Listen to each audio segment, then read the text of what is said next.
네가 살아야 할 것 같아서. 그게 전부였습니다. 이유도 없었고 조건도 없었습니다. 설명도 변명도 없었습니다.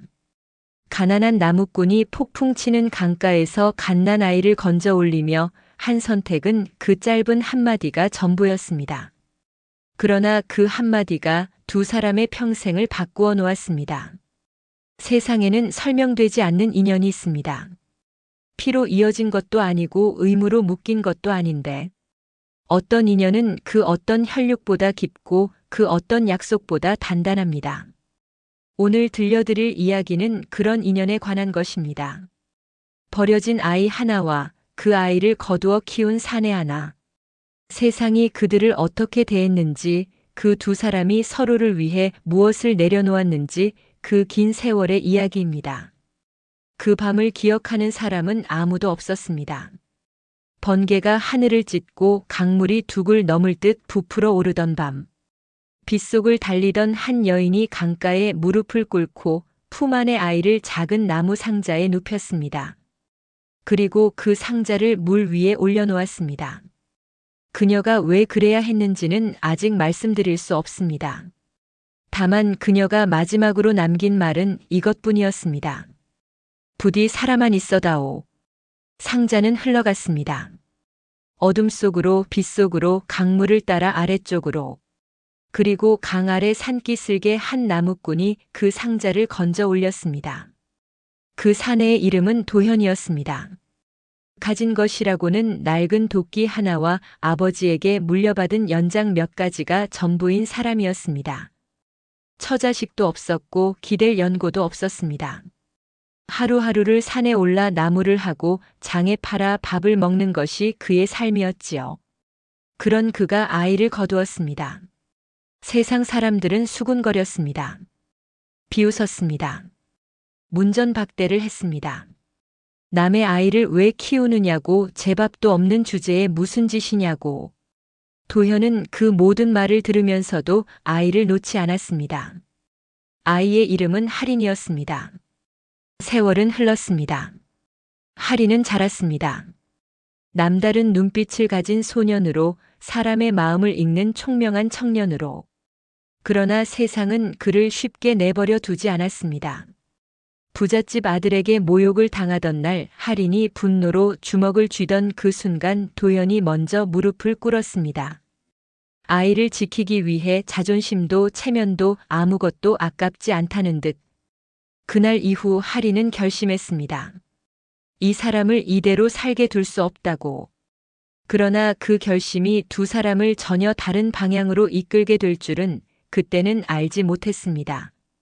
도시로 떠난 청년, 홀로 남겨진 노인, 그리고 권력을 손에 쥔 자들이 그 사이를 파고들었을 때 할인이 뒤늦게 달려와 쓰러진 도현을 끌어안고 울부짖었습니다.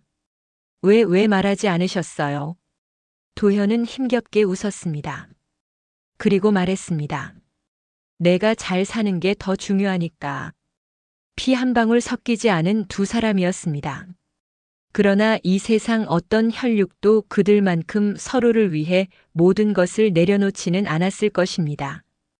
지금부터 그 긴 이야기를 처음부터 들려드리겠습니다. 폭풍이 치던 밤 강물 위에 떠내려온 작은 상자 하나에서 이 모든 것은 시작되었습니다. 안녕하세요. 밤길 야담입니다. 구독과 좋아요, 댓글 부탁드립니다. 항상 감사합니다. 강이 흐르는 고을에도 계절은 어김없이 찾아왔습니다. 봄이 되면 버드나무 가지가 물 위로 늘어지고 가을이 되면 낙엽이 강면을 덮었습니다. 사람들은 그 강을 따라 살았고 그 강에 기대어 숨을 쉬었습니다. 강은 고을의 시작이었고 고을의 끝이기도 했습니다. 하지만 그해 여름이 저물던 어느 밤 그 강은 전혀 다른 얼굴을 하고 있었습니다. 비는 해질 무렵부터 내리기 시작했습니다. 처음에는 가늘었습니다. 흘길에 점점이 자국을 남기는 정도였지요. 그러나 어둠이 깊어질수록 빗줄기는 굵어졌습니다. 처마 밑으로 빗물이 폭포처럼 쏟아졌고 마당의 흙은 순식간에 질퍽한 진창으로 변했습니다. 번개가 칠 때마다 강물이 번쩍이며 모습을 드러냈습니다. 강은 이미 제 둑을 넘을 듯 부풀어 있었습니다. 사람들은 일찌감치 문을 닫아 걸었습니다. 그 시각 강가 오솔길을 따라 한 여인이 달리고 있었습니다. 그녀의 이름은 소연이었습니다. 한때 큰 집안에서 시녀로 살았던 여인이었지요. 발은 이미 진흙 속에 빠져 있었고 치마 자락은 무겁게 젖어 있었습니다. 품에는 무언가를 꼭 안고 있었습니다. 천으로 감싸인 것이었는데 그 안에서 때때로 작은 소리가 새어나왔습니다. 그녀는 뒤를 돌아보았습니다. 어둠뿐이었습니다. 그러나 그 어둠 속에 무언가가 있다는 것을 그녀는 온몸으로 느끼고 있었습니다. 발소리인지 빗소리인지 아니면 자신의 심장 소리인지 그것은 구별되지 않았습니다. 그녀는 다시 달렸습니다. 큰 집안의 시녀로 산다는 것이 어떤 삶인지는 그녀가 가장 잘 알았습니다. 남의 눈으로 보이지 않고 남의 말로 기록되지 않으며 그저 그 집안의 공기처럼 존재하는 삶이었지요.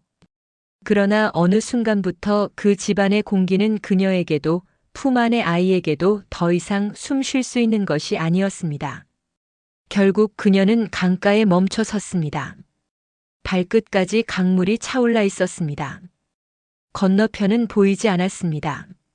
번개가 하늘을 찢는 순간 강물의 표면이 순식간에 환하게 드러났다가 다시 어둠 속으로 잠겼습니다. 그녀는 무릎을 꿇었습니다. 품 안에 있던 것을 조심스럽게 내려놓았습니다. 나무로 만든 작고 낡은 상자였습니다. 뚜껑이 있었고 틈새마다 헝겊이 꼼꼼히 채워져 있었습니다. 그녀는 상자를 열었습니다.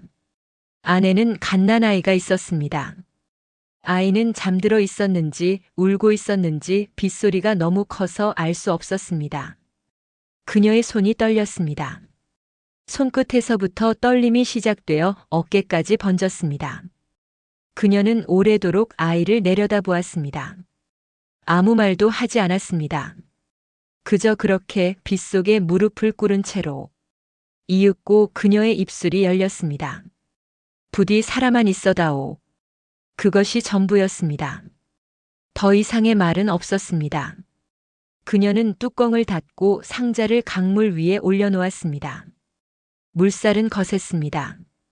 상자는 잠깐 머뭇거리다가 마치 무언가를 기다리는 것처럼 그러다 서서히 흘러가기 시작했습니다. 그녀는 일어났습니다. 그리고 반대 방향으로 달려갔습니다. 한 번도 뒤돌아보지 않았습니다. 뒤를 돌아볼 수 없었기 때문인지 아니면 돌아보지 않기로 마음을 먹었기 때문인지 그것은 아무도 알지 못했습니다. 빗소리만이 그 자리를 가득 채웠습니다. 강물은 상자를 데리고 내려갔습니다. 천천히 그러나 멈추지 않고 어둠과 빗속을 지나 강 아래쪽으로. 그 시각 강 아래 산기슭에는 작은 움막 하나가 있었습니다. 움막이라 하기에도 초라한 것이었습니다. 나무를 얼기설기 엮어 세운 벽에 지프로 얹은 지붕. 비가 세게 내리면 지붕 틈으로 빗물이 새어 들어왔습니다. 그 안에 이도현이라는 사내가 살고 있었습니다. 나무꾼이었습니다. 마을 사람들은 그를 어떻게 불러야 할지 몰랐습니다. 나이는 30을 조금 넘겼고 처자식도 없었고 별다른 연고도 없었습니다. 산을 오르고 나무를 하고 장에 내다 팔아 하루를 버티는 삶이었지요. 가진 것이라고는 오래된 도끼 하나와 아버지에게 물려받은 나무 연장 몇 가지가 전부였습니다. 그는 가난했습니다. 그러나 사람들이 그를 딱히 불쌍히 여기지 않았던 것은 그에게서 불행한 기색이 보이지 않았기 때문이었습니다. 도현은 자신의 삶을 크게 원망하지 않았습니다. 욕심도 없었고 누군가를 시기하지도 않았습니다. 그저 매일 산에 오르고 나무를 패고 저녁이 되면 혼자 밥을 지어 먹었습니다. 그날 밤 그는 비를 피해 움막 안으로 들어가려던 참이었습니다. 지게를 내려놓고 젖은 옷자락을 털던 그때 그는 멈추었습니다. 빗소리 사이로 무언가가 들렸습니다. 아주 작고 가늘었습니다. 짐승 울음소리도 아니었고 바람 소리도 아니었습니다.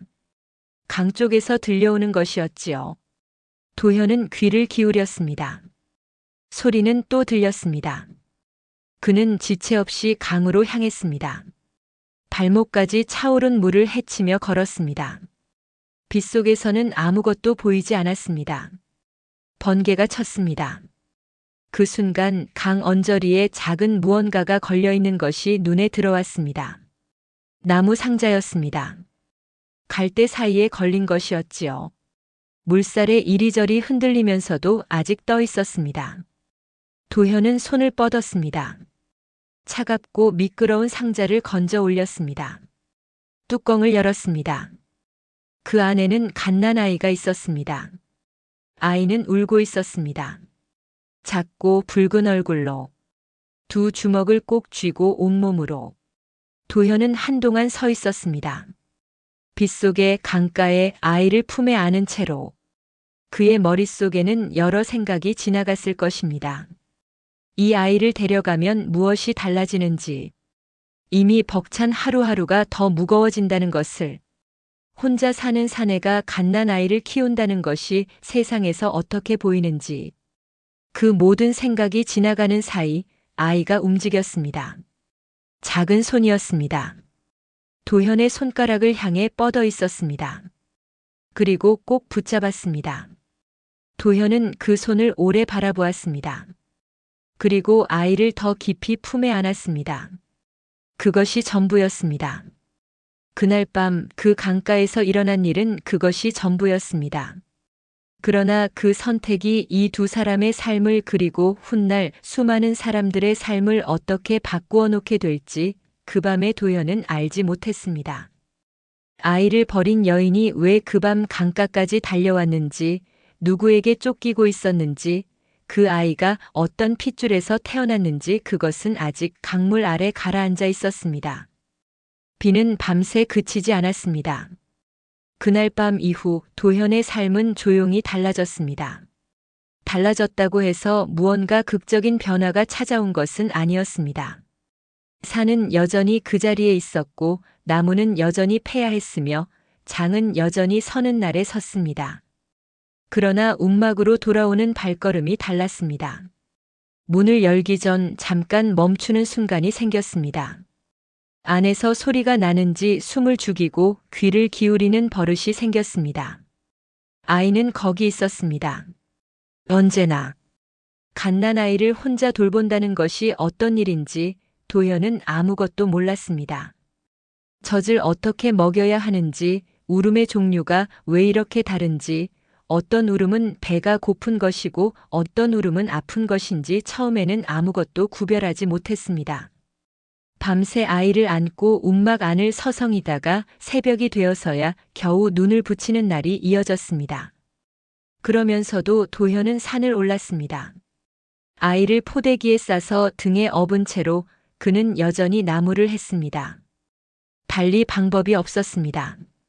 나무를 하지 않으면 먹을 것이 없었고 먹을 것이 없으면 아이도 버틸 수 없었습니다. 무거운 지게에 아이의 무게까지 더해졌지만 도현은 그것을 무겁다고 생각하지 않으려 했습니다. 아이에게 젖을 먹여줄 여인이 필요했습니다. 도현은 마을로 내려갔습니다. 아이를 품에 안고 집집마다 문을 두드렸습니다. 사정을 설명했습니다. 아이에게 젖을 나누어 줄 수 있겠느냐고 삭슨 형편이 닿는 대로 치르겠다고. 그러나 문은 쉽게 열리지 않았습니다. 어떤 집은 문도 열어주지 않았습니다. 어떤 집은 문을 열었다가 도현의 얼굴을 보고는 이내 닫아버렸습니다.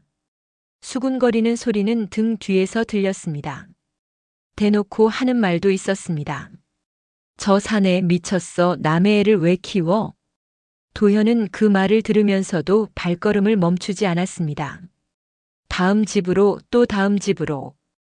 해가 기울도록 마을을 돌았습니다. 결국 한 여인이 문을 열어주었습니다.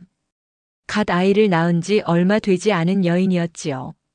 그녀는 아무 말 없이 도현의 품에서 아이를 받아 안았습니다. 그리고 젖을 물렸습니다. 도현은 문 밖에 서서 기다렸습니다. 해가 완전히 지고 어둠이 내려앉을 때까지. 그것이 시작이었습니다. 아이의 이름을 짓는 일은 며칠이 걸렸습니다. 도현은 이름을 지어본 적이 없었습니다.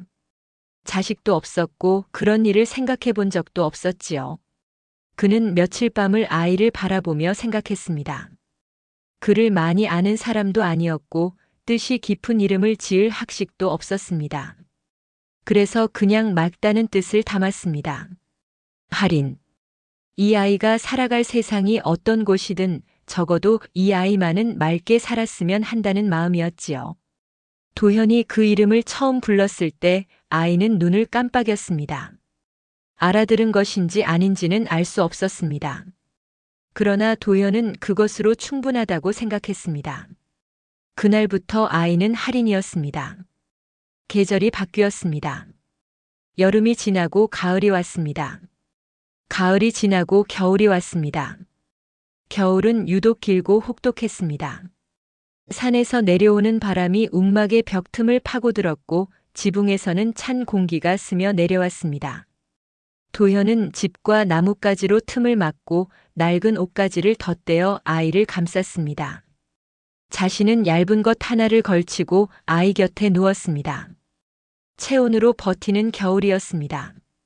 그 겨울을 넘기고 봄이 왔습니다. 또 여름이 왔고 또 가을이 왔습니다. 하리는 그렇게 조금씩 자랐습니다. 뒤집기를 했고 기었고 섰고 걸었습니다. 처음 걸음을 뗀 날 도현은 지게를 내려놓은 채 한참을 그 자리에 서 있었습니다. 아무 말도 하지 않았습니다. 그저 바라보았습니다. 그것으로 충분했습니다.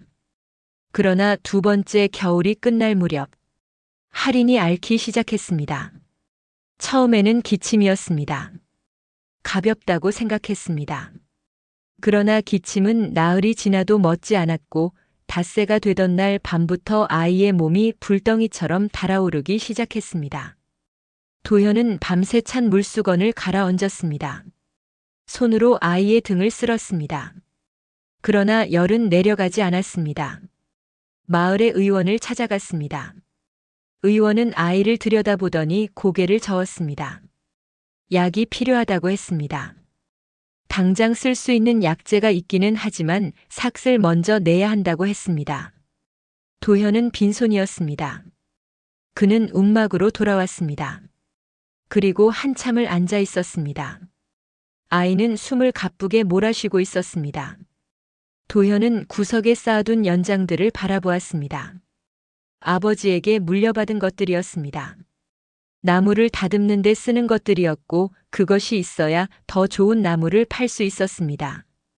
평생 손에서 놓지 않았던 것들이었지요.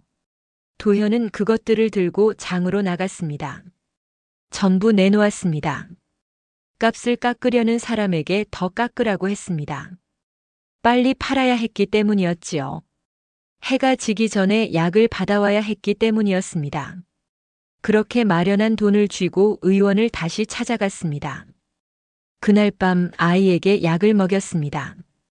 이튿날 새벽 열이 내렸습니다. 도현은 아이의 이마에 손을 얹었습니다. 식어 있었습니다. 그는 손을 거두지 않고 그 자리에 오래 앉아 있었습니다. 내가 살면 그걸로 됐다. 혼잣말이었습니다.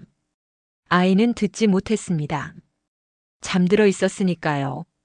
그러나 그 말은 그날 밤 그 움막 안에서 도현이 진심으로 한 말이었습니다. 연장을 잃은 도현의 삶은 더 고단해졌습니다.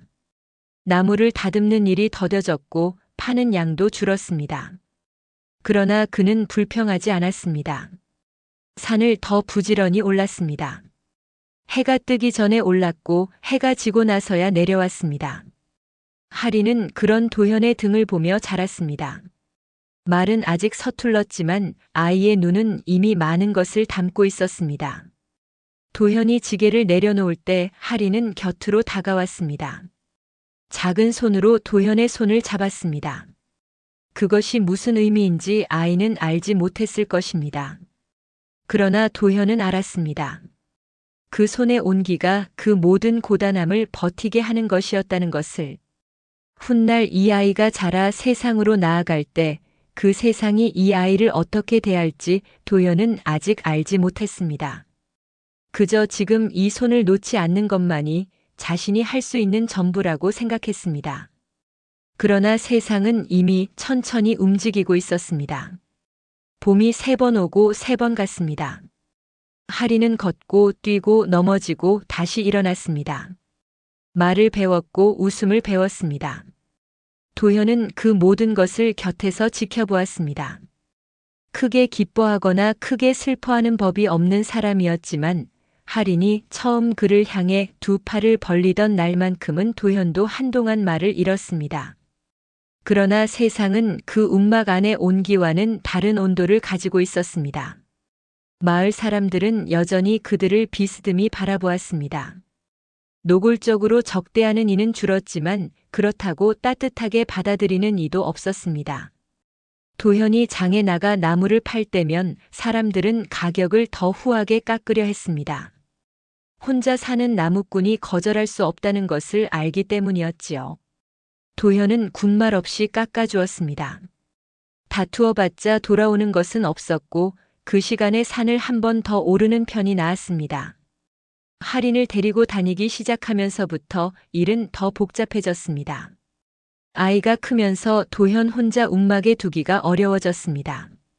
산에는 데려갈 수 없었고 그렇다고 마을에 맡길 곳도 없었습니다. 결국 도현은 장에 나갈 때 하린을 등에 업거나 손을 잡고 다녔습니다. 사람들의 시선이 2사람에게 쏠렸습니다. 수군거림은 이제 아이에게도 향했습니다. 저 아이 어디서 왔대? 강에서 건져왔다지. 저런 아이는 출신을 모르니까 키워봤자. 하린은 그 말들을 들었습니다.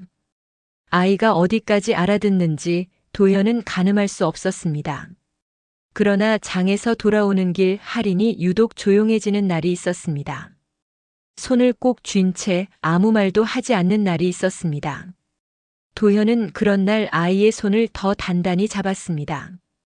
말은 하지 않았습니다. 무슨 말을 해야 할지 알지 못했기 때문이었지요. 그러나 손을 놓지 않는 것만으로 도현은 무언가를 전하려 했습니다. 하린이 5살이 되던 해여름 도현은 처음으로 관아에 발을 들였습니다. 아이의 이름을 올리기 위해서였습니다.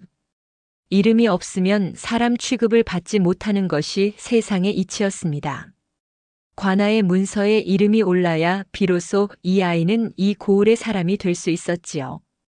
관리는 도현을 아래 위로 훑어보았습니다. 아비가 누구요? 도현은 대답했습니다. 접니다. 관리는 잠시 말이 없었습니다. 그러다 다시 물었습니다.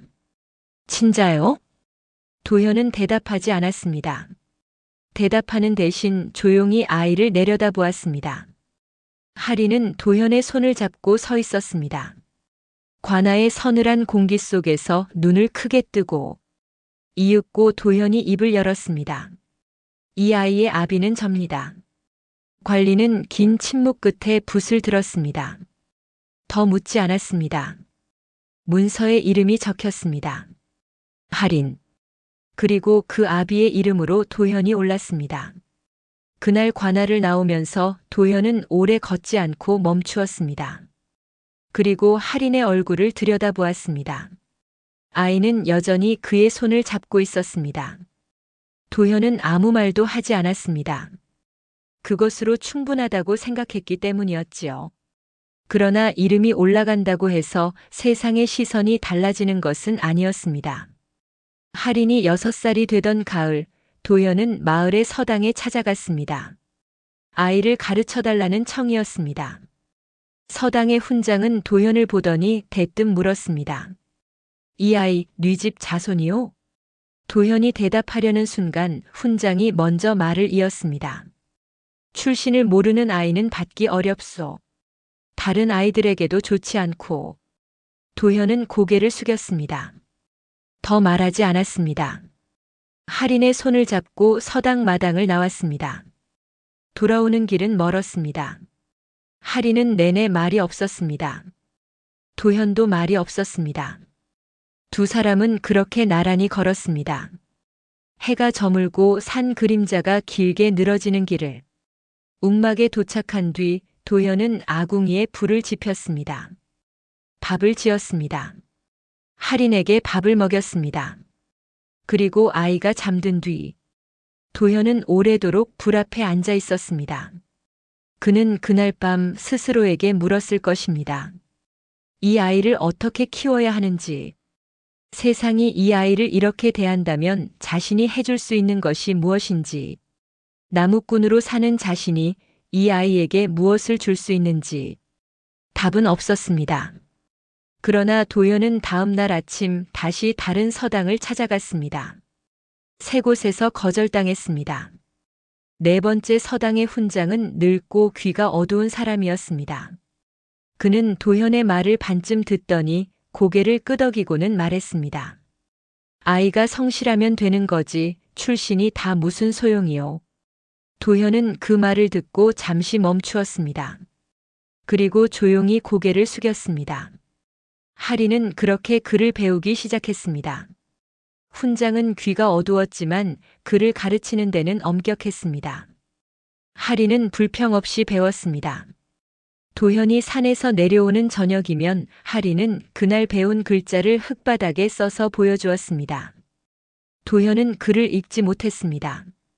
그러나 아이가 쓴 글자를 들여다보며 고개를 끄덕였습니다. 무슨 뜻인지는 몰랐지만 아이의 눈이 빛나고 있다는 것은 알았습니다. 할인이 8살이 되던 봄 장터에서 일이 있었습니다. 그날 도현은 할인을 데리고 장에 나갔습니다. 나무를 팔고 소금과 곡식을 조금 사려는 참이었지요. 사람들로 붐비는 장터를 두 사람은 나란히 걷고 있었습니다. 그때 맞은편에서 무리가 나타났습니다. 부잣집 아이들이었습니다. 앞장선 아이는 이 고을에서 가장 큰 집안의 아들로 알려진 윤태수였습니다.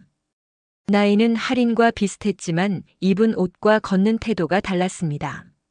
하인이 둘이나 따르고 있었습니다. 윤태수의 시선이 할인에게 꽂혔습니다. 두 아이의 눈이 잠깐 마주쳤습니다. 윤태수가 비웃었습니다. 거지 같은 주제에 눈빛이 건방지다. 주변 사람들이 멈추었습니다. 시선이 쏠렸습니다. 할인의 어깨가 굳어졌습니다. 주먹이 천천히 쥐어졌습니다. 그 눈 안에 무언가가 차오르고 있었습니다. 분노인지 수치인지 아니면 그 둘이 뒤섞인 것인지. 그 순간이었습니다. 도현이 움직였습니다. 할인의 앞으로 나서는 것이 아니었습니다. 도현은 윤태수 앞에 무릎을 꿇었습니다. 아이를 용서해 주십시오. 장터가 조용해졌습니다. 윤태수는 잠깐 당황한 기색이었다가 콧방귀를 뀌며 지나쳤습니다. 하인들이 그 뒤를 따랐습니다. 사람들은 다시 흩어졌습니다. 도현은 천천히 일어났습니다. 할인은 그 자리에 굳어 있었습니다. 두 사람은 그날 아무 말도 나누지 않았습니다. 장을 보고 돌아오는 길도 말이 없었습니다. 웅막에 들어와서도 밥을 먹는 내내도. 다만 할인은 그날 밤 잠들지 못했습니다. 도현이 무릎을 꿇던 장면이 눈 안에서 지워지지 않았기 때문이었지요. 아버지의 등이, 그 낮아진 어깨가 아이의 가슴 어딘가에 깊이 박혔습니다. 그것이 무엇을 뜻하는지 할인은 아직 말로 설명할 수 없었습니다. 그러나 그 밤 이후 아이 안에서는 무언가가 조용히 자라기 시작했습니다. 그것이 훗날 두 사람의 사이를 갈라놓는 씨앗이 될 줄은 그 밤의 도현도 할인도 아직 알지 못했습니다. 세월은 소리 없이 흘렀습니다. 강가의 버드나무가 10번 새잎을 틔우는 동안 할인은 소년이 되었습니다. 키가 자랐고 목소리가 굵어졌습니다. 도현의 어깨에 닿지 않던 머리가 어느 날부턴가 나란히 맞닿았습니다. 도현은 그것을 모른 척했습니다. 그러나 아이가 잠든 밤 그 나란한 키를 생각하며 오래 앉아있는 날이 있었습니다. 시간이 흐른다는 것이 이런 것이구나 싶었습니다. 할인은 여전히 서당에 다녔습니다. 귀 어두운 훈장은 몇 해 전 세상을 떠났고 새 훈장이 왔습니다. 새 훈장은 처음에 할인을 탐탁지 않게 여겼습니다. 출신을 알 수 없는 아이라는 것이 마음에 걸리는 눈치였지요. 그러나 석 달이 지나지 않아 훈장은 생각을 바꾸었습니다. 할인은 남달랐습니다. 글을 한 번 읽으면 잊지 않았습니다. 훈장이 설명하기도 전에 뜻을 헤아리는 경우도 있었습니다. 그러나 그것보다 더 눈에 띄는 것이 있었습니다. 할인은 사람을 읽는 눈이 있었습니다. 누가 무엇을 필요로 하는지, 누가 지금 마음이 어떤 상태인지 말을 듣기 전에 이미 알아채는 것처럼 보였습니다. 훈장은 어느 날 도현을 따로 불렀습니다. 이 아이 범상치 않소. 도현은 그 말을 듣고 아무 표정도 짓지 않았습니다. 그저 고개를 한번 끄덕였습니다. 집으로 돌아오는 길 도현은 평소보다 천천히 걸었습니다. 훈장의 말이 마음 어딘가에 걸려 있었습니다. 기쁜 마음이 없었던 것은 아닙니다. 그러나 그 기쁨 아래 묘한 불안이 함께 있었습니다. 빛나는 것은 눈에 띄는 법이었습니다. 눈에 띈다는 것이 언제나 좋은 일만은 아니라는 것을 도현은 살아오면서 느끼고 있었습니다.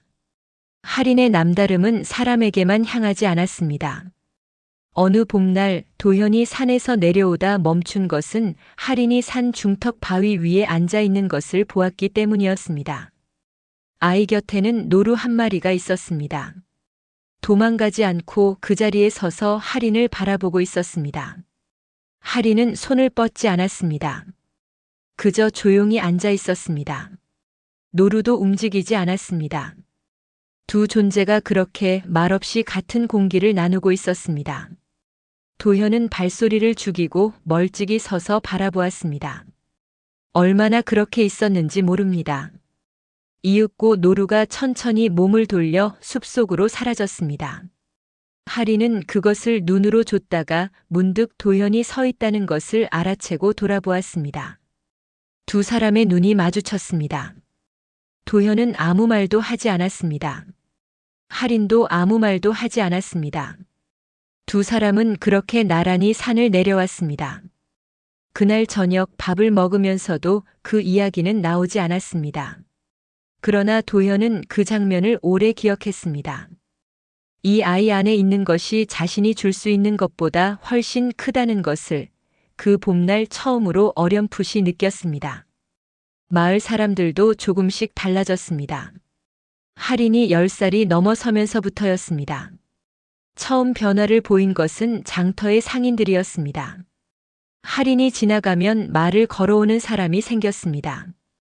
아이의 눈빛이 반듯하다느니 말을 똑 부러지게 한다느니 도현과 함께 다닐 때 모른 척하던 사람들이 할인에게는 먼저 웃어 보였습니다. 도현은 그것을 묵묵히 바라보았습니다. 서운한 마음이 없었다면 거짓말이겠지요.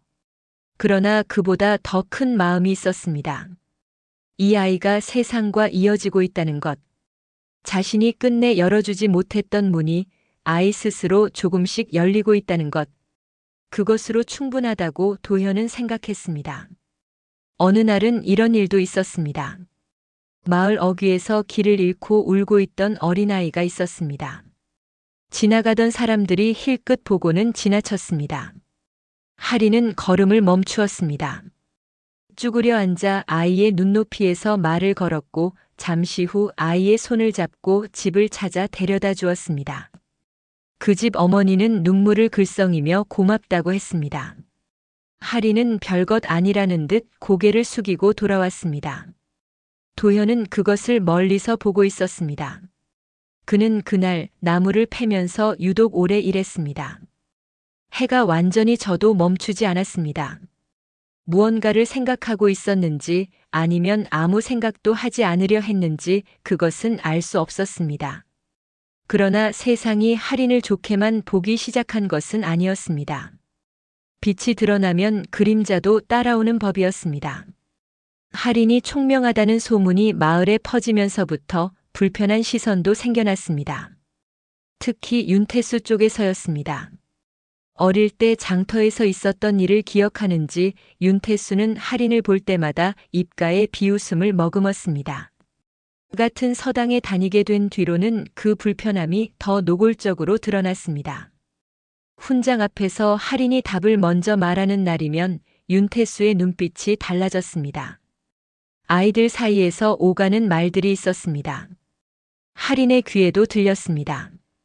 강에서 건져온 아이, 아비도 없고 어미도 모르는 아이, 나무꾼의 집에서 얻어먹고 사는 아이, 그런 말들이었습니다. 할인은 그것을 도현에게 말하지 않았습니다. 저녁이면 여전히 흙바닥에 글자를 쓰고 도현의 반응을 살폈습니다. 도현은 여전히 무슨 글자인지 모르면서 고개를 끄덕였습니다. 두 사람 사이에는 변한 것이 없어 보였습니다.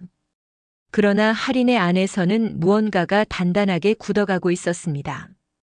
그것이 단단한 의지인지 아니면 단단한 상처인지 아직은 구별되지 않았습니다. 할인이 12살이 되던 해 가을이었습니다. 서당에서 글 읽기 시험이 있었습니다. 고을의 훈장들이 모여 아이들의 실력을 가늠하는 자리였지요. 윤태수의 집안에서 후원하는 행사였습니다. 그래서인지 윤태수가 으뜸을 차지하는 것이 당연한 것처럼 여겨지는 분위기가 있었습니다. 그런데 할인이 으뜸을 했습니다. 훈장들이 할인의 이름을 불렀을 때 자리에 있던 사람들의 표정이 엇갈렸습니다. 기뻐하는 이도 있었고 당혹스러워하는 이도 있었습니다. 윤태수의 얼굴은 굳어 있었습니다. 할인은 앞으로 나가 고개를 숙였습니다. 그리고 상을 받고 돌아서는 순간 군중 속에서 도현의 얼굴을 찾았습니다. 도현은 맨 뒤에 서 있었습니다. 나무꾼의 행색 그대로였습니다. 팔짱을 끼고 아무 표정 없이 서 있었습니다. 그러나 할인과 눈이 마주치는 순간 도현은 딱 한 번 천천히 고개를 끄덕였습니다. 그것이 전부였습니다. 박수도 환호도 눈물도 없었습니다. 그러나 할인은 그 고개 끄덕임 하나를 그 자리에서 받은 어떤 칭찬보다 오래 마음에 담았습니다. 그날 밤 두 사람은 나란히 앉아 밥을 먹었습니다. 평소와 다르지 않았습니다. 도현은 국을 한술 떴고 할인은 밥을 씹었습니다. 바람이 움막의 벽을 스치고 지나갔습니다. 먼 곳에서 개 짖는 소리가 들렸습니다. 할인이 입을 열었습니다. 아버지. 도현이 국그릇에서 눈을 들었습니다. 할인은 말을 잇지 않았습니다. 무언가를 말하려다가 그냥 다시 밥을 씹었습니다. 도현도 더 묻지 않았습니다. 두 사람은 그렇게 밥을 다 먹었습니다. 그러나 할인이 삼킨 그 말은 이미 아이의 가슴 안에서 천천히 불꽃이 되어가고 있었습니다.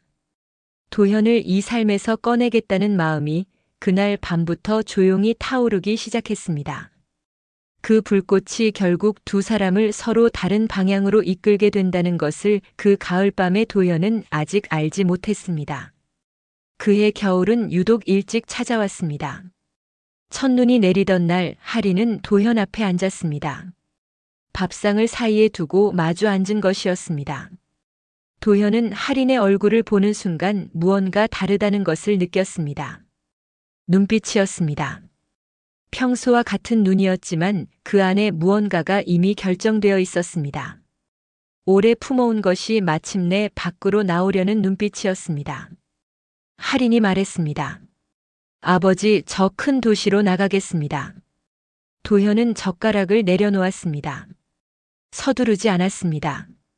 천천히 상 위에 젓가락을 가지런히 놓고 그리고 할인을 바라보았습니다. 아이의 눈은 흔들리지 않았습니다. 도현은 잠시 아무 말도 하지 않았습니다. 창호지 너머로 눈 내리는 소리가 들렸습니다. 바람이 처마를 울렸습니다. 두 사람 사이의 침묵이 움막 안을 가득 채웠습니다. 이윽고 도현이 입을 열었습니다. 평범하게 살아라, 그게 제일 안전하다. 할인은 예상하고 있었습니다.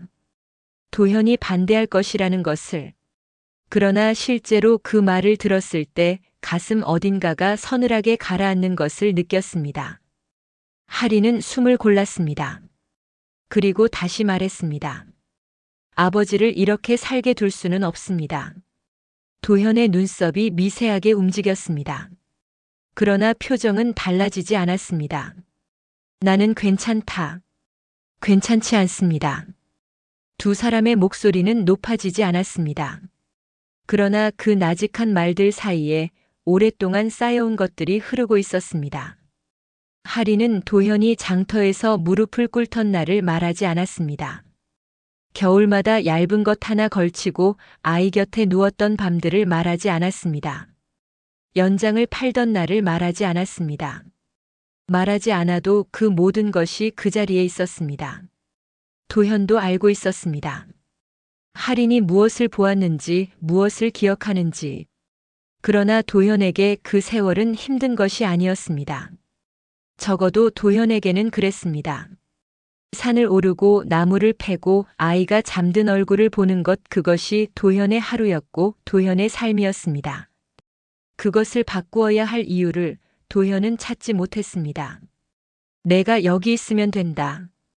도현은 그렇게 말했습니다. 하리는 대답하지 않았습니다. 그날 밤은 그렇게 끝났습니다. 그러나 하리는 물러서지 않았습니다. 다음 날도 그 다음 날도 하리는 매일 저녁 도현 앞에 앉았습니다. 말을 많이 하지는 않았습니다. 그저 앉아서 도현의 얼굴을 바라보았습니다. 도현은 그 시선을 외면하지 않았지만 마음을 바꾸지도 않았습니다.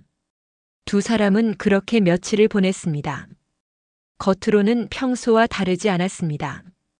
도현은 산에 올랐고 하리는 서당에 갔습니다. 밥을 함께 먹었고 밤이 되면 나란히 누웠습니다. 그러나 두 사람 사이에는 말해지지 않은 것들이 팽팽하게 당겨져 있었습니다. 어느 저녁 하린이 먼저 입을 열었습니다. 제 재능을 썩히는 것이 아버지를 위하는 일이 아닙니다. 도현은 불을 바라보고 있었습니다. 아버지는 평생 저를 위해 모든 것을 내주셨습니다. 이제는 제가 할 차례입니다. 도현은 대답하지 않았습니다. 하리는 계속했습니다. 저는 여기 있으면 안 됩니다. 여기 있어서는 아버지를 도울 수 없습니다. 불꽃이 흔들렸습니다. 바람이 든 것인지 아니면 다른 무언가 때문인지 알 수 없었습니다. 도현은 오래도록 불을 바라보다가 이윽고 하린 쪽으로 고개를 돌렸습니다. 두 사람의 눈이 마주쳤습니다. 도현의 눈 안에 있는 것을 하리는 처음으로 제대로 보았습니다. 반대하는 마음이 아니었습니다. 두려움이었습니다. 세상이 어떤 곳인지, 그 세상이 이 아이를 어떻게 할 수 있는지 오래 살아온 사람만이 아는 두려움이었습니다. 하리는 그것을 알면서도 고개를 숙이지 않았습니다. 크게 다툰 것은 그로부터 사흘 뒤였습니다. 도현이 먼저 목소리를 높인 것이 아니었습니다. 하린도 마찬가지였습니다. 그러나 두 사람이 주고받은 말들은 낮은 목소리였음에도 날이 서 있었습니다. 도현이 말했습니다. 세상이 어떤 곳인지 내가 알기나 하느냐? 하린이 대답했습니다. 알고 있습니다. 그렇기 때문에 가야 합니다. 재능이 있으면 탐하는 자가 생긴다. 그것이 얼마나 위험한 일인지, 그 위험을 피하기 위해 아무것도 하지 않는 것이 더 위험합니다. 도현은 말을 멈추었습니다. 하린도 더 이상 말하지 않았습니다. 두 사람은 그날 밤 등을 지고 누웠습니다. 처음 있는 일이었습니다. 좁은 움막 안에서 두 사람의 등 사이에 차가운 공기가 흘렀습니다. 잠이 들었는지 들지 못했는지 서로 알 수 없는 밤이었습니다. 하린이 짐을 꾸린 것은 보름이 지난 뒤였습니다. 많지 않았습니다. 옷 몇 가지와 서당에서 쓰던 붓과 벼루, 그리고 도현이 어느 해 생일에 깎아준 작은 나무 조각 하나. 하린은 그것을 제일 먼저 챙겼습니다. 도현은 그 모습을 보고 있었습니다. 막지 않았습니다. 더 이상 말리지 않겠다는 것이 아니라 말릴 수 없다는 것을 알았기 때문이었습니다. 이 아이는 이미 결정한 것이었습니다.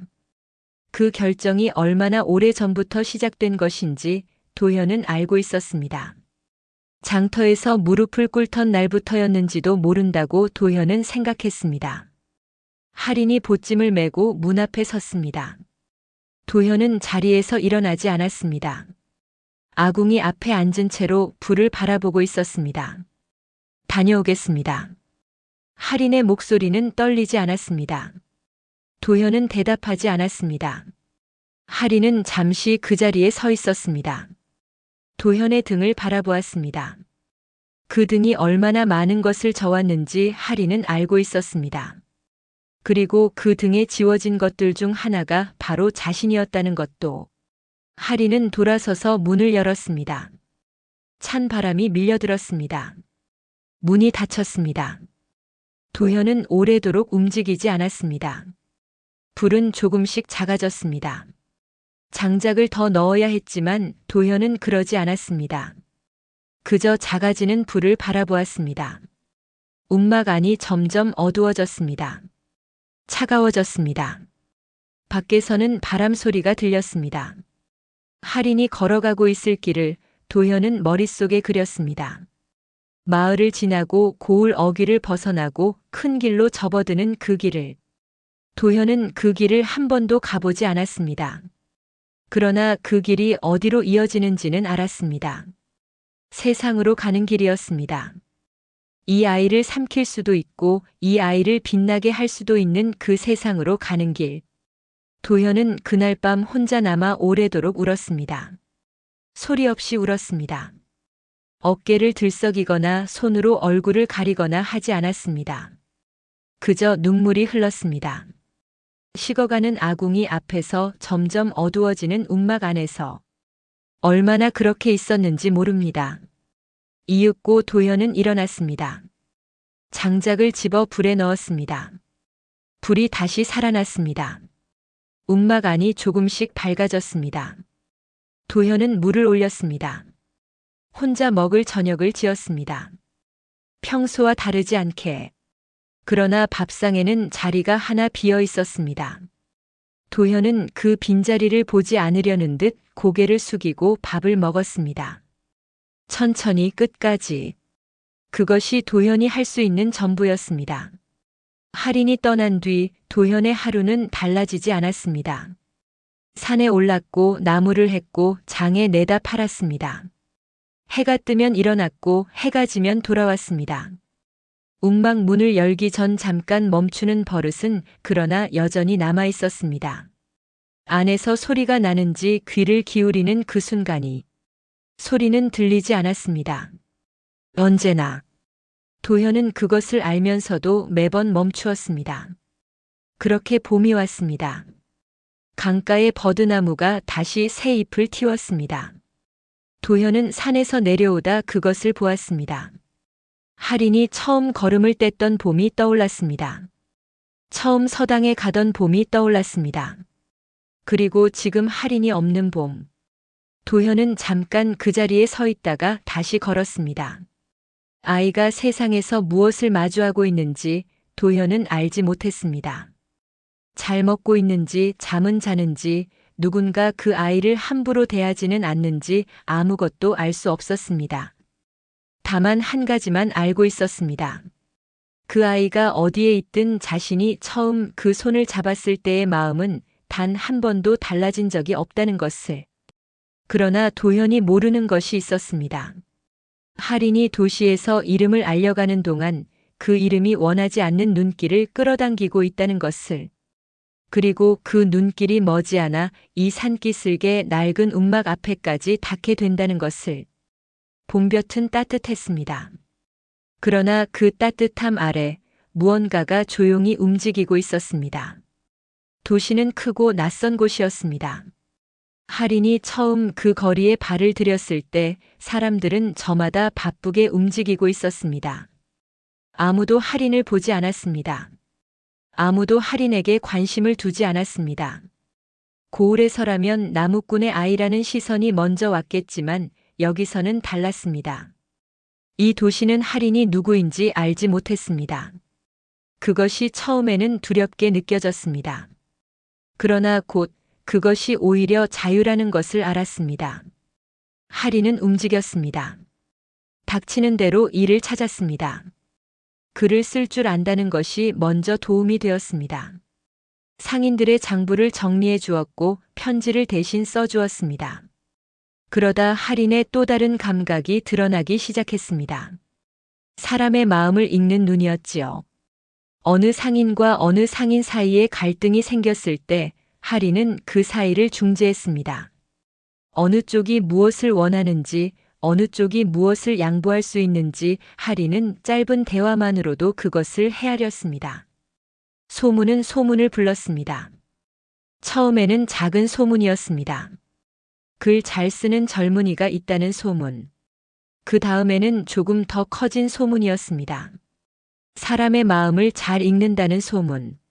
그 다음에는 더 많은 것을 가진 사람들의 귀에까지 닿는 소문이 되었습니다. 할인은 그것을 느끼지 못하고 있었습니다. 아니, 느끼고 있었을지도 모릅니다. 그러나 도현에게 더 나은 삶을 가져다 주겠다는 마음이 그 감각을 조금씩 덮어가고 있었습니다. 첫 번째 사람이 찾아온 것은 할인이 도시에 온 지 2해가 지난 무렵이었습니다. 이름은 밝히지 않았습니다. 그러나 옷감과 걸음새로 할인은 그 사람이 작지 않은 집안의 사람이라는 것을 알았습니다. 그는 할인에게 일을 제안했습니다. 두 집안 사이의 분쟁을 해결해 달라는 것이었지요. 삭은 후했습니다. 할인은 맡았고 해결했습니다. 그 사람은 다시 왔습니다. 이번에는 다른 일이었습니다. 더 복잡한 일이었고 관련된 사람의 수도 많았습니다. 할인은 또 해결했습니다. 그 과정에서 할인은 몇 가지를 알아챘습니다. 이 일이 단순한 분쟁이 아니라는 것, 그 이면에 누군가의 이익이 얽혀 있다는 것, 그리고 자신이 그 이익을 위한 도구로 쓰이고 있을 수 있다는 것. 할인은 그것을 알면서도 멈추지 않았습니다. 아직은 괜찮다고 생각했습니다.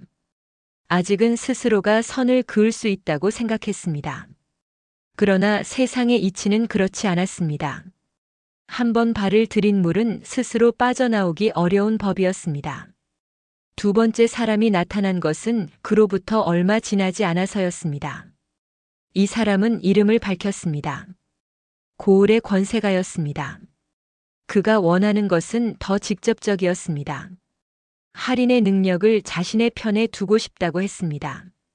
조건은 넉넉했습니다. 먹고 자는 것을 해결해 주겠다고 했고 앞날을 보장해 주겠다고 했습니다. 할인은 그 말을 들으면서 도현의 얼굴을 떠올렸습니다. 낡은 움막, 식어가는 아궁이, 아버지의 등. 생각해 보겠습니다. 할인은 그렇게 말하고 자리를 떴습니다. 그날 밤 할인은 오래 잠들지 못했습니다. 그 사람의 말 속에 무언가가 있었습니다. 조건이 너무 넉넉하다는 것, 요구하는 것을 명확히 말하지 않는다는 것, 그리고 거절했을 때 어떤 일이 생길지를 그 사람의 눈빛이 이미 말하고 있었다는 것. 할인은 거절하기로 했습니다. 거절은 생각보다 조용하게 받아들여졌습니다. 그 사람은 웃으며 고개를 끄덕였습니다. 알겠다고 언제든 마음이 바뀌면 오라고 했습니다. 할인은 그 웃음이 마음에 걸렸지만 더 이상 생각하지 않으려 했습니다. 그러나 그 이후부터 무언가가 달라졌습니다. 할인에게 일을 맡기던 상인들이 하나둘 연락을 끊었습니다. 처음에는 우연이라고 생각했습니다. 두 번째도 그렇게 생각했습니다. 그러나 세 번째, 네 번째가 되면서 할인은 이것이 우연이 아니라는 것을 알았습니다. 누군가 움직이고 있었습니다. 할인 주변을 조여오고 있었습니다. 눈에 보이지 않는 방식으로 천천히. 할인은 버텼습니다. 더 작은 일을 찾았고 더 먼 곳에서 일을 구했습니다. 먹는 것을 줄였고 자는 곳을 바꾸었습니다. 도현에게는 아무 말도 하지 않았습니다. 편지를 보낼 때면 언제나 잘 지내고 있다고만 썼습니다. 곧 좋은 소식을 전하겠다고만 썼습니다. 그 편지들이 도현에게 닿았는지, 도현이 읽었는지 할인은 알지 못했습니다. 도현은 글을 읽지 못했으니까요. 그것을 떠올리는 밤이면 할인은 가슴 한쪽이 서늘해지는 것을 느꼈습니다. 그러던 어느 날 소식이 들렸습니다. 처음에는 흘러가는 말처럼 들렸습니다. 고을 쪽에서 온 장사꾼이 무심코 한 말이었지요. 산기슭에 혼자 사는 나무꾼이 요즘 보이지 않는다고 관아에 연관된 일이 생긴 것 같다고. 하리는 그 말을 듣는 순간 몸이 굳었습니다. 더 물었습니다. 그러나 장사꾼은 자세한 것은 모른다고 했습니다. 그냥 소문처럼 들었을 뿐이라고. 하리는 그날로 짐을 챙겼습니다. 도시에서 쌓아온 것들이 눈에 들어오지 않았습니다. 어렵게 마련한 방도 조금씩 모아온 것들도. 하리는 도현이 깎아준 나무 조각 하나만 챙겼습니다. 그리고 달렸습니다.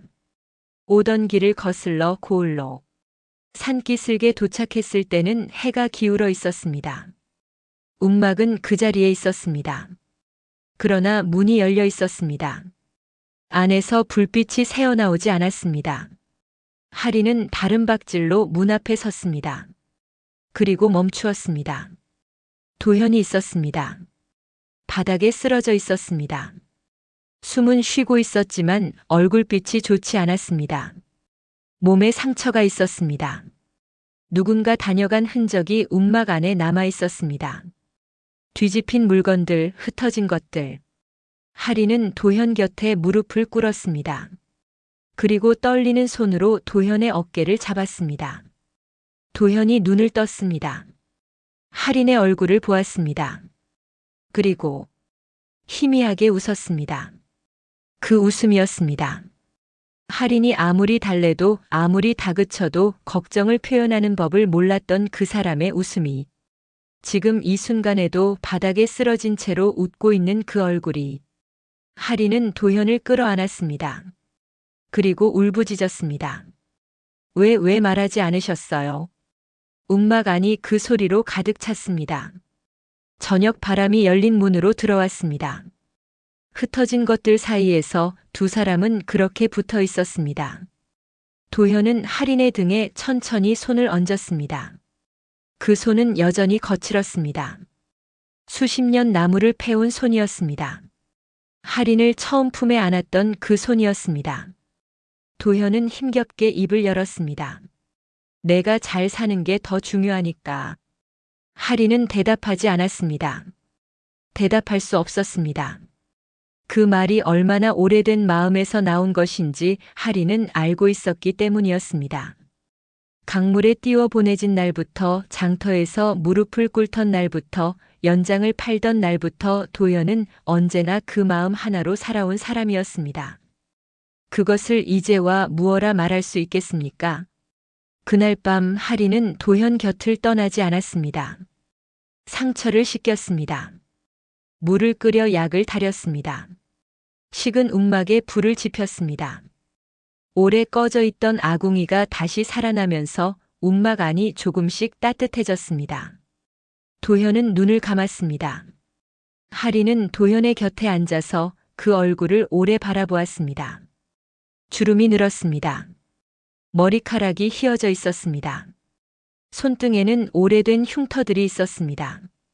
하린이 보지 못한 시간 동안 이 사람이 혼자 감당한 것들이 그 얼굴에 새겨져 있었습니다. 하린은 도현의 손을 잡았습니다. 거꾸로였습니다. 처음에는 도현이 하린의 손을 잡았었지요. 강물에서 건져 올린 아이가 도현의 손가락을 꼭 쥐던 그 밤처럼 이번에는 하린이 도현의 손을 두 손으로 감쌌습니다. 움막 밖에서는 바람 소리가 들렸습니다.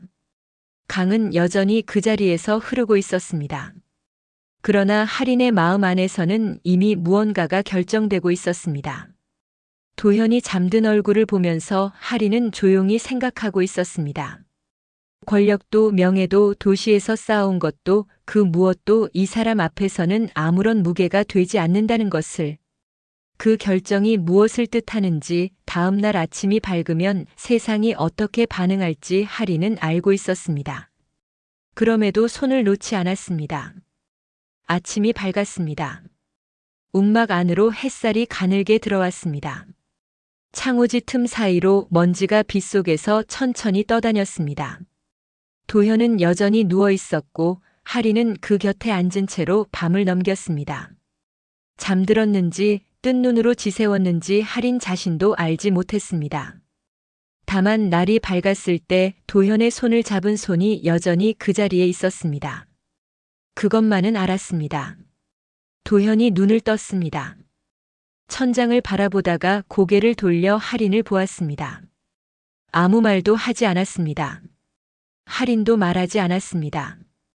그저 그렇게 두 사람은 아침에 그 고요 안에 잠시 머물렀습니다. 이윽고 할인이 일어났습니다. 물을 올리고 죽을 끓였습니다. 도현이 먹을 수 있을 만큼 묽게 간을 맞추고 그릇에 담아 도현 곁으로 가져갔습니다. 도현은 일어나려 했습니다. 할인이 어깨를 짚어 막았습니다. 도현은 잠시 버티다가 이내 몸을 뉘었습니다. 할인이 숟가락을 들었습니다. 도현은 받아 먹었습니다. 두 사람은 그날 아침을 그렇게 보냈습니다. 사흘이 지났습니다. 도현의 몸은 조금씩 나아졌습니다. 일어나 앉을 수 있게 되었고 물을 혼자 마실 수 있게 되었습니다. 그러나 할인은 그 사흘 동안 움막을 떠나지 않았습니다. 도시에서 벌어지고 있을 일들을 생각하지 않으려 했습니다. 자신의 이름을 둘러싼 것들이 어떻게 돌아가고 있는지를. 그러나 세상은 기다려주지 않았습니다. 나흘째 되던 날 고을에서 사람이 왔습니다. 할인을 찾는 것이었습니다. 도시의 권세가가 보낸 사람이었지요. 전하는 말은 짧았습니다. 돌아오라는 것이었습니다. 할인이 거절했던 그 제안을 다시 받아들이라는 것이었습니다. 그렇지 않으면 이 고을에서 도현이 감당해야 할 일이 생길 것이라는 말이 끝에 붙어 있었습니다. 심부름꾼이 돌아간 뒤 움막 안이 조용해졌습니다. 도현은 아무 말도 하지 않았습니다. 할인도 아무 말도 하지 않았습니다. 두 사람은 한동안 그렇게 있었습니다. 아궁이에서 불이 타는 소리만 들렸습니다. 이윽고 도현이 말했습니다. 가거라. 할인은 도현을 바라보았습니다. 도현의 눈은 흔들리지 않았습니다. 그러나 그 눈 안에 무엇이 있는지 할인은 알았습니다. 보내야 한다는 마음과 보내고 싶지 않다는 마음이 오래전부터 그래왔듯 소리 없이 부딪히고 있었습니다. 할인은 대답하지 않았습니다. 그날 밤 할인은 오래 생각했습니다. 도시로 돌아가면 무엇이 기다리는지 알고 있었습니다. 권세가의 뜻대로 움직이는 살. 자신의 재능이 자신의 것이 아닌 살. 그러나 거절하면 도현이 위험해질 것이었습니다. 이미 한 번 그런 일이 있었습니다. 그것으로 충분했습니다. 할인은 생각했습니다. 그리고 또 생각했습니다. 날이 밝기 직전 할인은 결정했습니다. 도시로 돌아가겠다고. 그러나 그 권세가의 뜻대로가 아니라 할인 자신의 방식으로. 이것이 어떤 결과를 불러올지 할인은 알고 있었습니다. 쉬운 길이 아니었습니다. 오히려 더 위험한 길이었습니다. 그러나 도현을 이 위험 안에 두고 물러서는 것은 할인이 선택할 수 있는 길이 아니었습니다. 할인은 도현이 잠든 얼굴을 바라보았습니다. 주름진 얼굴이었습니다. 휘어진 머리였습니다. 거칠어진 손이었습니다. 그 모든 것이 할인을 위해 소비된 시간의 흔적이었습니다. 할인은 그 손 위에 잠시 손을 얹었다가 조용히 일어났습니다. 도시로 돌아간 할인은 움직였습니다. 권세가를 찾아갔습니다. 그러나 그 자리에서 할인이 한 것은 그 사람이 기대한 것이 아니었습니다. 할인은 그동안 알게 된 것들을 꺼내놓았습니다. 그 권세가가 관여한 일들, 여러 사람을 이용해 쌓아온 것들, 드러나면 안 되는 것들. 할인의 눈은 흔들리지 않았습니다. 도현 어르신께는 앞으로 손을 대지 마십시오. 그것이 할인이 요구한 전부였습니다. 권세가는 한동안 할인을 바라보았습니다. 그 눈 안에 여러 가지가 지나갔습니다. 분노인지 당혹인지 아니면 이 젊은이를 다시 보는 눈빛인지 알 수 없었습니다. 이윽고 그 사람은 낮게 웃었습니다. 그러지. 짧은 대답이었습니다. 할인은 고개를 숙이고 그 자리를 나왔습니다. 밖은 환했습니다. 거리에는 사람들이 오갔습니다. 하리는 잠시 그 자리에 서서 숨을 골랐습니다. 그리고 생각했습니다. 이것으로 모든 것이 끝난 것은 아니라는 것을. 권세가의 말 한마디가 영원한 약속이 되지 않는다는 것을. 그러나 지금 이 순간 할 수 있는 것을 했다는 것을. 그것으로 충분했습니다. 할인이 모든 것을 내려놓은 것은 그로부터 얼마 지나지 않아서였습니다. 도시에서 쌓아온 것들을 하나씩 정리했습니다. 가진 것들을 챙기지 않았습니다. 이름도 자리도 도시에서 얻은 것들도 할인에게는 더 이상 필요한 것들이 아니었습니다. 사람들은 의아해했습니다. 이제 막 이름이 알려지기 시작한 젊은이가 왜 모든 것을 내려놓느냐고. 더 나아갈 수 있는 자리가 있는데 왜 스스로 물러서느냐고. 할인은 그 말들에 답하지 않았습니다. 다만 마지막으로 한 가지만 말했습니다. 저에게 가장 소중한 건 이 사람입니다. 그 이 사람이 누구인지 묻는 이도 있었습니다. 할인은 더 설명하지 않았습니다. 설명할 필요가 없었기 때문이었지요. 그리고 설명한다 해도 듣는 이가 온전히 알 수 있는 것이 아니었기 때문이었습니다. 두 사람은 다시 작은 마을로 돌아왔습니다. 처음에는 낯선 마을이었습니다. 두 사람을 아는 이도 없고 두 사람의 과거를 아는 이도 없는 곳이었습니다. 강이 흐르는 마을이었습니다. 도현은 그 강을 보더니 한동안 말없이 서 있었습니다. 할인은 그 옆에 서서 같은 강을 바라보았습니다. 어떤 강이 떠올랐는지는 말하지 않아도 알 수 있었습니다. 두 사람은 작은 집을 얻었습니다. 예전 움막보다는 나았지만 크지 않은 집이었습니다. 도현은 마을 안에서 소일거리를 찾았습니다. 연장을 다시 마련했고 나무를 만지는 일을 다시 시작했습니다. 할인은 마을 아이들에게 글을 가르쳤습니다. 삭을 많이 받지 않았습니다. 그것으로 두 사람이 살아가기에는 충분했습니다. 계절이 바뀌었습니다. 여름이 가고 가을이 왔습니다. 가을이 가고 겨울이 왔습니다. 두 사람의 하루는 조용했습니다. 아침이면 밥을 지었고 낮이면 각자의 일을 했고 저녁이면 함께 상을 받았습니다. 예전과 다르지 않은 것들이었습니다. 그러나 예전과 달라진 것도 있었습니다. 도현이 더 늙었다는 것이었습니다. 걸음이 느려졌고 무거운 것을 드는 날에는 허리를 짚었습니다. 할인은 그것을 못 본 척했습니다. 그러나 도현이 보지 않는 순간 오래 그 등을 바라보는 날이 있었습니다. 도현도 알고 있었습니다.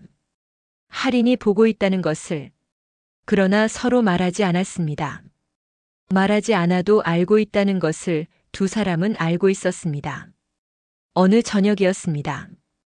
두 사람은 나란히 앉아 밥을 먹고 있었습니다. 마당에서 귀뚜라미 소리가 들렸습니다. 하늘에는 별이 하나둘 떠오르고 있었습니다. 국그릇에서 김이 올라왔습니다. 숟가락 소리만 조용히 들렸습니다. 할인이 숟가락을 내려놓았습니다. 그리고 말했습니다. 아버지, 그때 저를 왜 살리셨어요? 도현은 국을 한술 뜨던 손을 멈추었습니다. 서두르지 않았습니다. 밥상 위에 숟가락을 놓고 잠시 생각했습니다. 창밖에서 바람이 지나갔습니다. 귀뚜라미 소리가 잠시 멎었다가 다시 시작되었습니다. 도현이 대답했습니다. 그냥 내가 살아야 할 것 같아서. 할인은 그 말을 들었습니다. 더 묻지 않았습니다. 이유를 따지지 않았습니다. 그것이 얼마나 단순하고 얼마나 깊은 말인지 할인은 알고 있었습니다. 논리가 없었습니다. 계산이 없었습니다. 그냥 이 아이가 살아야 할 것 같았다는 것. 그 마음 하나로 두 사람의 평생이 이어져 있었습니다. 할인은 다시 숟가락을 들었습니다. 도현도 다시 국을 떴습니다. 두 사람은 말없이 밥을 먹었습니다. 별이 떠오른 밤이었습니다. 밥상을 치우고 도현은 마당으로 나왔습니다. 할인도 따라 나왔습니다. 두 사람은 나란히 서서 하늘을 올려다보았습니다. 별이 많았습니다. 오래된 하늘이었습니다. 두 사람이 처음 만나던 날 밤에도 저 하늘은 있었을 것이었습니다. 번개가 찢고 비가 쏟아지던 그 밤에도 구름 너머 어딘가에 저 별들은 있었을 것이었습니다. 두 사람의 그림자가 마당에 길게 늘어졌습니다. 도현의 그림자와 할인의 그림자가 나란히 같은 방향으로. 아무 말도 없었습니다. 말이 필요하지 않았습니다. 피 한 방울 섞이지 않은 두 사람이었습니다. 강물이 이어준 인연이었습니다. 폭풍 치던 밤 한 여인의 떨리는 손이 물 위에 올려놓은 작은 상자 하나에서 시작된 인연이었습니다. 세상은 그 인연을 이해하지 못했고 비웃었고 짓밟으려 했습니다. 그러나 그 인연은 끊어지지 않았습니다. 장터에서 무릎을 꿇던 날도 연장을 팔던 날도 홀로 남겨진 겨울밤도 쓰러진 채 웃던 날도 끊어지지 않았습니다. 오히려 그 모든 날들이 쌓여 더 단단해졌습니다. 도현이 먼저 안으로 들어갔습니다. 할인은 잠시 더 마당에 서 있었습니다. 별을 올려다보았습니다. 바람이 불었습니다. 머리카락이 흔들렸습니다. 할인은 눈을 감았습니다. 그 폭풍 치던 밤이 아니었다면, 그 가난한 나무꾼이 강가에 서 있지 않았다면, 그 작은 손이 그 손가락을 붙잡지 않았다면, 자신은 지금 어디에 있었을까? 할인은 오래 생각하지 않았습니다. 답이 없는 물음이었기 때문이었지요. 다만 한 가지는 알았습니다. 지금 이 마당에 서 있다는 것, 저 안에 도현이 있다는 것, 내일 아침 또 밥을 짓고 나란히 앉아 먹을 것이라는 것, 그것으로 충분했습니다. 할인은 눈을 떴습니다. 그리고 안으로 들어갔습니다. 문이 닫혔습니다. 마당에는 두 사람의 그림자가 사라지고 별빛만 남았습니다. 바람이 한번 크게 불었다가 잦아들었습니다. 강물 소리가 멀리서 들려왔습니다. 그 강은 오늘도 흐르고 있었습니다. 언제나 그래왔듯이. 그리고 앞으로도 그럴 것이었습니다. 피 한 방울 섞이지 않았습니다. 같은 핏줄도 아니었고 같은 이름을 가진 집안도 아니었습니다. 폭풍 치던 밤 강물 위에 떠내려온 작은 상자 하나와 그것을 건져 올린 가난한 나무꾼 하나. 그것이 전부였습니다. 그러나 그 인연은 세상이 만들어낼 수 있는 어떤 인연보다 깊었습니다. 도현은 아무것도 바라지 않았습니다. 돌아오는 것을 계산하지 않았습니다. 연장을 팔던 날도 장터에서 무릎을 꿇던 날도 홀로 남아 식어가는 아궁이 앞에서 울던 날도 그 마음은 단 한 번도 달라지지 않았습니다. 그냥 이 아이가 살아야 할 것 같았다는 것. 그 한마디가 두 사람의 평생이었습니다. 살다 보면 그런 인연이 있습니다. 피로 이어진 것이 아닌데, 의무로 묶인 것이 아닌데, 어떤 이유인지 설명할 수 없는데, 그냥 놓을 수가 없는 사람이, 그냥 잘 되었으면 하는 사람이, 그냥 곁에 있으면 그것으로 충분한 사람이, 여러분 곁에도 그런 사람이 한 명쯤 있으시지 않습니까? 오늘 이 이야기가 그 사람의 얼굴을 잠시 떠올리게 해드렸다면 그것으로 충분합니다. 오늘도 이 자리까지 함께 해주셔서 고맙습니다. 이야기가 마음에 닿으셨다면 화면 아래 좋아요 한번 눌러주십시오. 작은 손가락 하나가 이 이야기를 더 많은 분들께 전하는 힘이 됩니다. 아직 구독하지 않으신 분들께서는 구독 버튼도 눌러주시면 고맙겠습니다. 다음 이야기도 이런 밤에 조용히 들을 수 있도록 늘 준비하고 있겠습니다. 댓글에 오늘 이야기가 어떠셨는지 한 말씀 남겨주시면 하나하나 꼭 읽겠습니다. 다음 이야기에서 다시 찾아뵙겠습니다. 편안한 밤 되십시오.